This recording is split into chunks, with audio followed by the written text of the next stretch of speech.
Palmistry या palm reading या कायरोमेंसी, ये एक ऐसी चीज है जिसके बारे में दुनिया में ओपिनियन काफी डिवाइडेड रहता है। जो लोग इसको मानते हैं, इसकी क्लेम्स को मानते हैं और इसकी फॉर्चून टेलिंग एबिलिटीज को मानते हैं, वो ये नहीं समझ सकते कि इसकी साइंस में कोई भी डाउट हो सकता है। लेकिन जो लोग इसको नहीं मानते वो इसको एक सूडो साइंस समझते हैं और समझते हैं कि इसके क्लेम्स काफी एग्जैजरेट किए जाते हैं विदाउट एनी एविडेंस।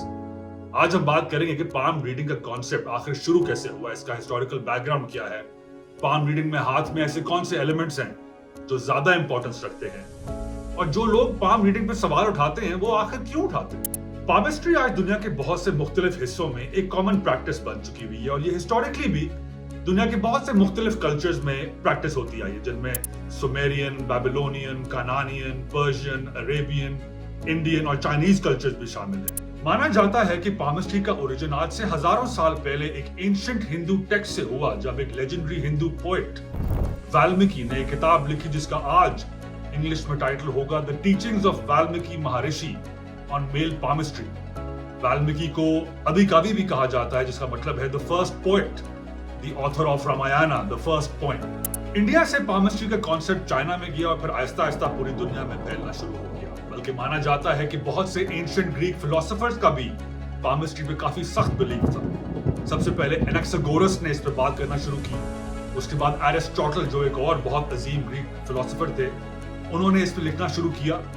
और फिर बाद में एरिस्टोटल ने पामिस्ट्री को अलेक्जेंडर द ग्रेट, जिसको हम सिकंदर आजम भी कहते हैं, उससे इंट्रोड्यूस करवाया। अलेक्जेंडर ने फिर इसका एक प्रैक्टिकल इस्तेमाल शुरू किया और अपनी फौज में सीनियर ऑफिसर्स उनके हाथ पढ़ के अपॉइंट करना शुरू कर दिया, क्योंकि वो मानता था कि किसी का भी हाथ पढ़ के आप उसके पास्ट, प्रेजेंट और फ्यूचर का बड़े आराम से आइडिया लगा सकते हैं। रशिया में एक स्टडी ने बताया कि अलेक्जेंडर के हाथ पे एक एक्स का निशान था, एग्जैक्टली यहां, और ये दुनिया में सिर्फ 3% लोगों में होता है। अगर आपके हाथ पे ये एक्स का निशान है तो इसका मतलब है कि आप एक हाईली सक्सेसफुल और इन्फ्लुएंशियल जिंदगी गुजारेंगे।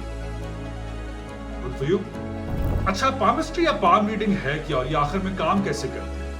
पामिस्ट्री में हाथ की शेप और हाथ पे मौजूद लाइंस को देख के किसी के बारे में, उनकी हेल्थ या उनके फ्यूचर या उनके करियर के बारे में प्रेडिक्ट किया जाता है।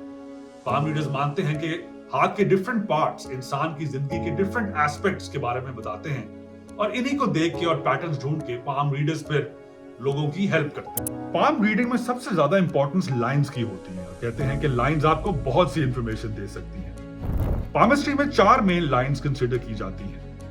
सबसे पहले आती है लाइफ लाइन, जो कि मेनली आपके डोमिनेंट हैंड पे होती है। ये बेसिकली आपकी इंडेक्स फिंगर और थंब के बीच से शुरू होके एक आर्क की शक्ल में रिस्ट तक जाती है। पाम रीडिंग में लंबी और क्लियर लाइफ लाइन का मतलब है good health, high resistance to illness और ओवरऑल वेलबींग। लाइफ लाइन अगर छोटी हो या ब्रोकन हो तो it's bad news. Broken life line usually accidents और हेल्थ इश्यूज के साथ एसोसिएट की जाती है। उसके बाद आती है हार्ट लाइन, जिसे लव लाइन भी कहा जाता है। ये लाइन आपके डोमिनेंट हाथ की टॉप मोस्ट लाइन होती है, जो कि मिडिल फिंगर के नीचे से शुरू होकर हाथ के एज तक जाती है। हार्ट लाइन आपके रिलेशनशिप्स के बारे में इंफॉर्मेशन देती है, चाहे वो रोमांटिक रिलेशनशिप्स हो, दोस्तों के साथ रिलेशनशिप हो, even with your own self. इसमें भी जितनी डीप और लंबी लाइन होगी आपके रिलेशनशिप्स उतने ही स्ट्रॉन्ग होंगे। लेकिन इसमें भी बहुत से वेरिएबल्स काउंट करते हैं, जैसे हार्ट लाइन वो कितनी और लाइंस क्रॉस कर रही हैं, हार्ट लाइन और फिंगर्स के बीच में डिस्टेंस कितना है, हार्ट लाइन इंडेक्स फिंगर के नीचे एंड हो रही है या मिडिल फिंगर के नीचे एंड हो रही है, और इन सब वेरिएबल से गेम बिल्कुल चेंज हो जाती है।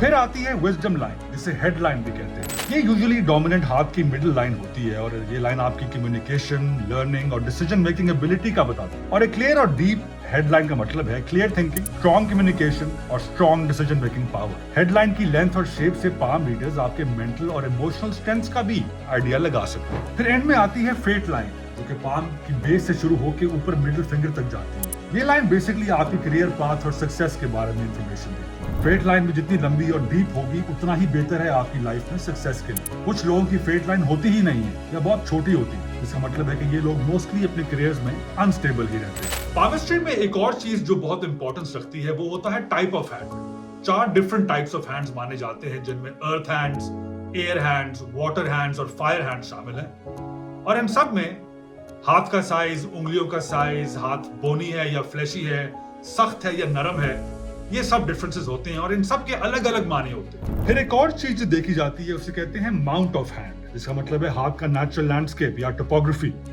कहाँ से ऊपर है या कहाँ से डेप्थ है।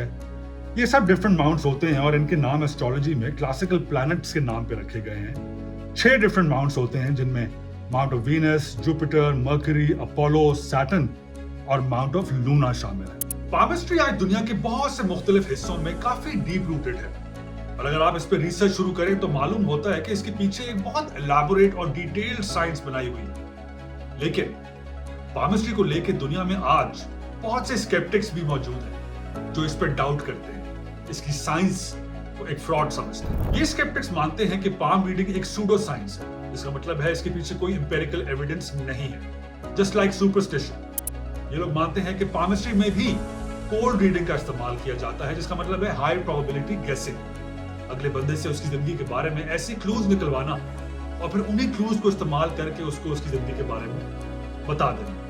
इस पूरे प्रोसेस में कोई लाइंस का इस्तेमाल, कोई माउंट ऑफ हैंड, कोई टाइप ऑफ हैंड का अमल दखल नहीं होता। अब पाम रीडिंग रियल है या fake, there is absolutely no way to find out. It's a free world, जिसको जो मानना है वो माने और एंजॉय करें।